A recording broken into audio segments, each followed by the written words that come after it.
Hi everybody, my name is Emma and this is Emma Rosen Books, and today I wanted to talk to you about the services that I use for my ebook distribution. I use both KDP and Draft2Digital. I'm going to start off by explaining why I use two different services. So initially I was going to use Ingram Spark for my ebook.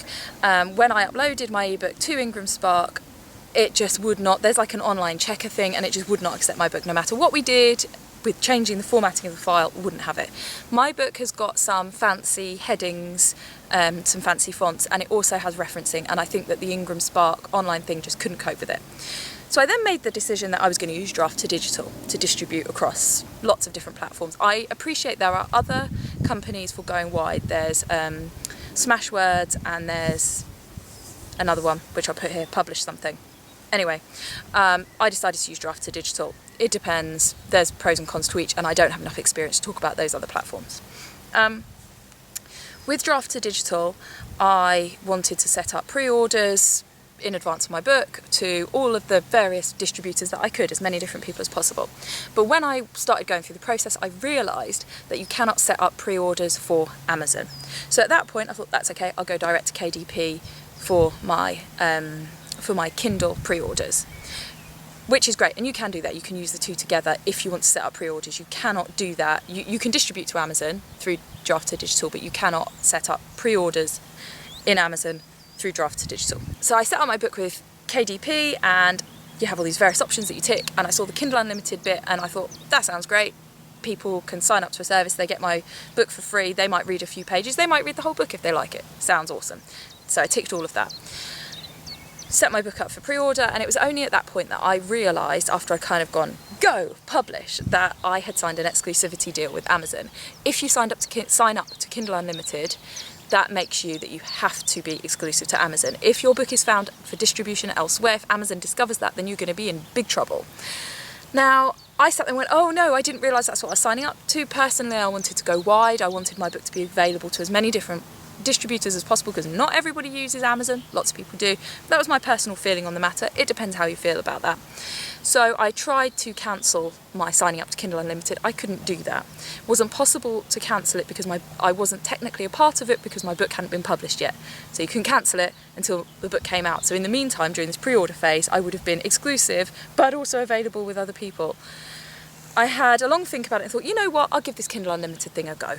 I'll remove my book from Draft2Digital. I couldn't do anything about the fact I'd signed up to it. It was too late. I pressed the publish button. I hadn't read the small print. It was my own fault for doing something that wasn't really what I wanted to do. And I thought, hey, let's try Kindle Unlimited, who knows. I did 2 terms of Kindle Unlimited. You sign up for a 90-day period.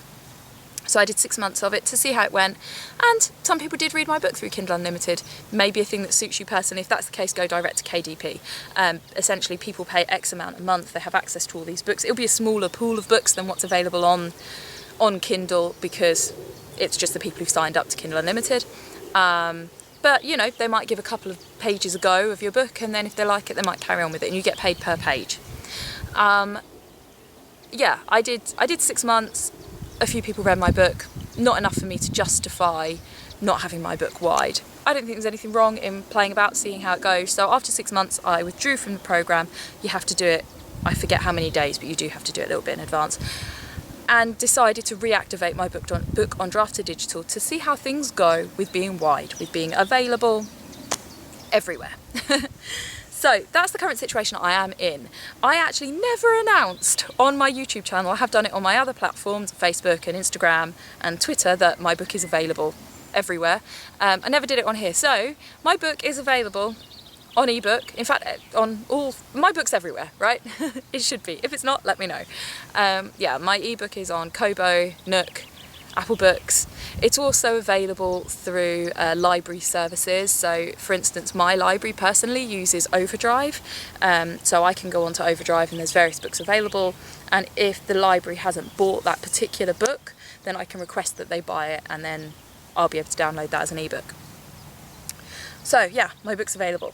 So I wanted to talk a little bit about the pros and cons of the platforms. I've already said that they do work together. As long as you don't sign up to that exclusivity with KDP, then you're fine. And as I say, it was just a moment where I hadn't read the small print, and, you know, people make mistakes. So if you're intending to use Draft2Digital, again, like I said, if you want to do pre-orders, you can't do that through Amazon. You can do it through other companies. The pre-orders will be set up for Apple Books and Kobo and Nook, I believe. But if you want to have pre-orders with Amazon, you've got to go direct. But I wanted to talk a little bit about using the platforms and what I think of them. Essentially, both of them are all right. It's a little bit more involved in setting your book up on KDP. There are kind of more questions, more options, more kind of things you've got to fill in. But it's not terrible. It's not, it's okay. It's all user-friendly. And to be fair, for both platforms, there are instructions out there. People who've done tutorials on here or on, you just type it in. You'll find people who explain how to upload your book with either platform. Perhaps I'll do a tutorial in the future on how to do that. But yeah, KDP was a little bit more involved. Draft2Digital was really straightforward to set it up. On the other hand, my book has the subtitle. There is no option for subtitle on Draft2Digital. I had to do it as a title with like a semicolon. Does it really matter? Probably not, but it's just a thing to bear in mind. It didn't bother me. It might bother some people. There isn't a subtitle box. So you fill in all your details. It appears online. With KDP, you can't publish through anything else. They've got no expanded distribution. They do for paperback, but not for ebook. With Draft2Digital, you're then available on all these different platforms. It takes a little bit of time for Draft2Digital to get the book out there. They say between 2 days and 2 weeks, but what you see is you suddenly get sort of emails every couple of days saying, oh, you're now published on this platform, you're now on this platform. And so don't expect it to be immediate when you set your book up. You will gradually appear across everything. Draft2Digital has one really cool thing, which is that you get a link, which is a universal book link for all of the services that you publish through them for. So if you've gone to other people directly, it won't include that. That universal book link, if somebody clicks on that link, they get a list of the services. So say this book is published through these companies, and they then click on the one they're interested in. So they can click on your book and say, oh, I've got a Nook, so I'm going to click that one. Which is really cool, that especially when you're listing on your website, or, you can see where I've done it in the down bar here, that there is just one link. As you can see, I've got one for Kindle and one for non-Kindle, because my book is direct with KDP, not through Draft2Digital for Kindle. So yeah, that universal book link is really cool. The other thing is that Draft2Digital can really help you with your formatting. It can help you with formatting your ebook. It can also turn your ebook and format it into a paperback. They don't have a paperback service anymore, but they do have a service whereby it can format your paperback and you can then upload it to wherever you want, which is really handy if you're struggling with the formatting thing. I don't know how good it is, but it's there. The other thing that I really liked about Draft2Digital is that they have got a kind of partnership going with Findaway Voices. If you're interested in producing an audiobook, then there's a lot of support and information on how to do that through Findaway Voices. Now, with Amazon, they use ACX, which is Audible. Again, you're not really going to get that wide distribution. It depends what you want to do, and ACX is kind of a separate thing. So you can do your ebook and your paperback through KDP, and then your audiobook through ACX. Whereas with Draft2Digital, you can't do your paperback, but you can do your ebook, and then you can do this sort of linked in thing with audiobook. Now, I have not, if you look back over my videos, my audiobook is on hiatus. I may do it in the future. But the fact that option there is very cool. And it's a different setup to how things are done on ACX. And again, you have access to subscription services. I always think it's good if you're able to say to your audience, you can get my book for free. You can go to a library. You don't have to be signed to a subscription service necessarily. You can be part of a free service as part of the library. You get the book for free. I still get paid. I think that's pretty awesome. Now, the other thing to talk about is royalties. When I looked at it, Draft2Digital, it depends which service you're looking at.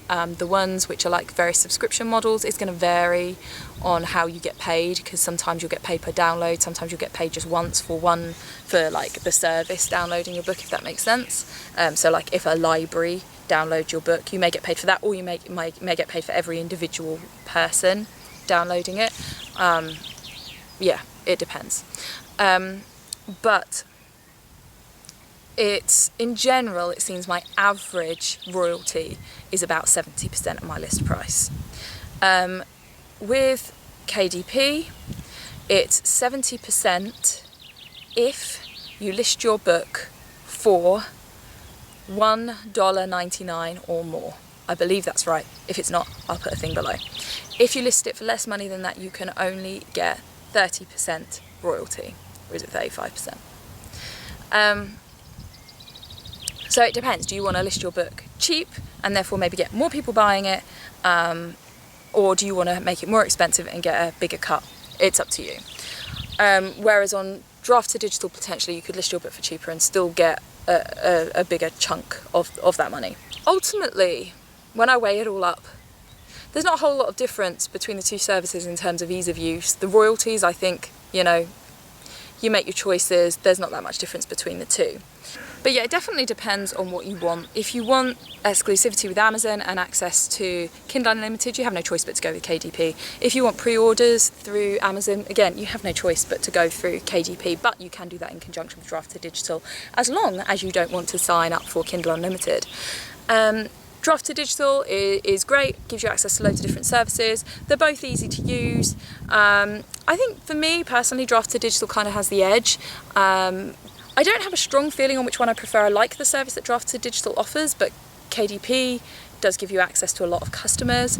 Potentially you can use Draft2Digital to go through to Amazon, and so then you have access to those customers anyway. So ultimately it depends on what you want to do. If you want to be exclusive with Amazon, then KDP is going to work for you. If you want to go wide, then Draft2Digital is going to work for you. It depends, and I think everybody's going to do it differently depending on what works for them, what works for their book. And there's nothing to say that you can't experiment and see, like I did, and see how things go and what you feel like. Anyway, I hope that you found that useful, just as a sort of quick overview of my experience with the two companies.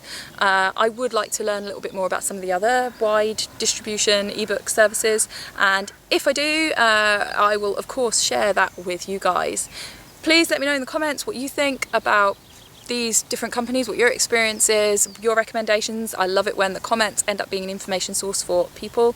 So yeah, please do add your comments, please like if you did, and subscribe for more videos about books and about writing. Take care, and I'll see you all for my next one. Bye!